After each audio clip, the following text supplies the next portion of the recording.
Bonsoir les amis francophones. Je m'appelle Angèle Bourque et c'est mon fils Martin. Et ensemble, on a un projet pour aller voyager pendant 1 an. Ça va être plaisant, ça va être toute une expérience. Et puis, moi, j'ai tellement hâte. Il nous reste une étape Une étape, à franchir. Et après ça, c'est ça. Puis on est l'étape, parti. c'est de vendre la maison.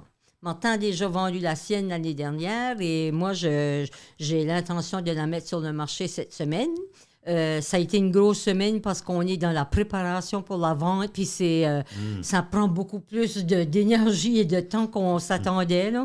C'est un petit peu, des fois, ça nous dépasse un petit peu, là. Mais ça devrait être prêt. Ça fait qu'on a l'intention d'abord de traverser le Canada ensemble.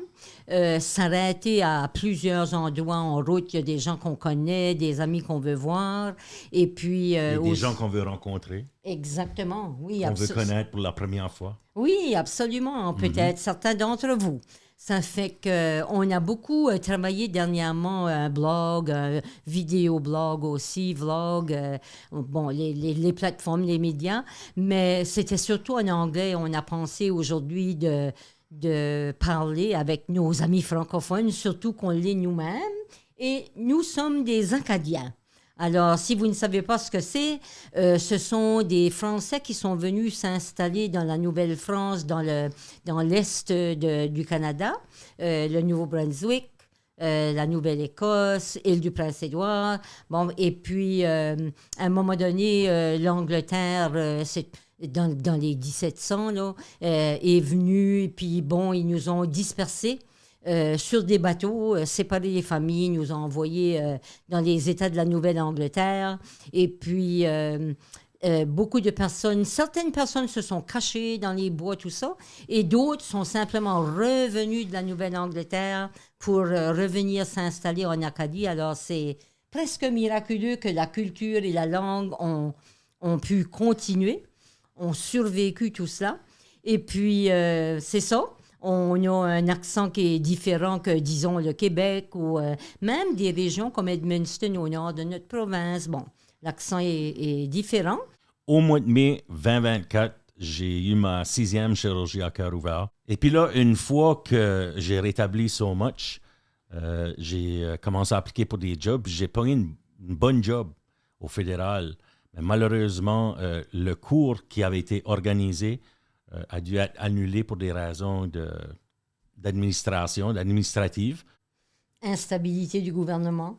C'est là qu'on a réouvert la discussion d'une discussion qu'on avait déjà eue, un petit peu une idée, un rêve que ma mère avait de faire au moins faire le Canada.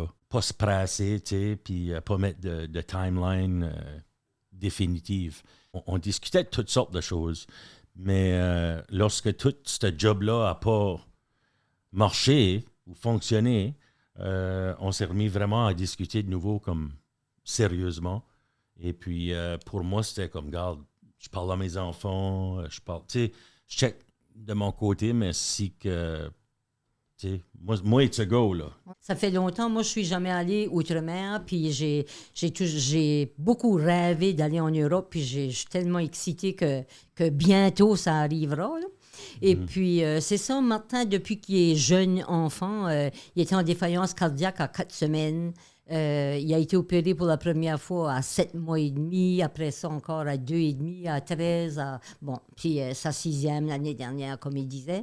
Et puis, en 2015, mon mari a eu un gros arrêt cardiaque qui a duré 40 minutes et il a reçu 7 chocs, mais il est revenu à peu près 90% de sa santé. Il a été bon avec nous, il a eu une bonne santé pour une couple d'années, mais là, par après, ça a recommencé à détériorer, puis il est décédé en 2021. Ça fait que... Ça a été une histoire du cœur. Ça a été une histoire du cœur, puis justement, on s'est mis à écrire cette histoire-là, du point de vue de la maman, tu sais, d'avoir un enfant malade, puis du point de vue du patient lui-même. Alors, pendant notre voyage, ça va être l'occasion parfaite pour finir ce livre-là parce que vous savez que souvent, écrire un livre, ça peut durer longtemps, puis ça traînait un petit peu. Donc, en voyageant, les soirs, on va s'y mettre, puis terminer pas ce roman-là, mais c'est ce mémoire. Ce mémoire. Alors, notre intention, c'est dès que la maison est vendue, et c'est à souhaiter que ça sera peut-être le début mai, disons, peut-être même mi-avril, on ne sait jamais. On a l'intention de partir, de traverser le Canada, et après ça, ben, on joue ça un peu à l'oreille, puis peut-être qu'à l'automne, ça sera l'Europe. Mais en tout cas, en cours de route, on vous laissera savoir. Vous pouvez suivre nos aventures en cliquant le lien juste dans la description ou dans notre biographie sur la page. Depuis quelques jours, on discute, tu sais, de l'importance qu'on voulait aussi rejoindre nos amis francophones. Et puis, on a décidé que les choses qu'on a écrites jusqu'à maintenant en anglais, on va les traduire. Et après ça, on va continuer d'écrire dans les deux langues parce que, étant donné qu'on est parfaitement bilingue et on veut que vous connaissiez notre culture. En plus de ça, on va vous donner une vidéo par semaine en français sur Facebook et YouTube. Donc, vive l'Acadie. Vive la francophonie et vive le rêve de voyager.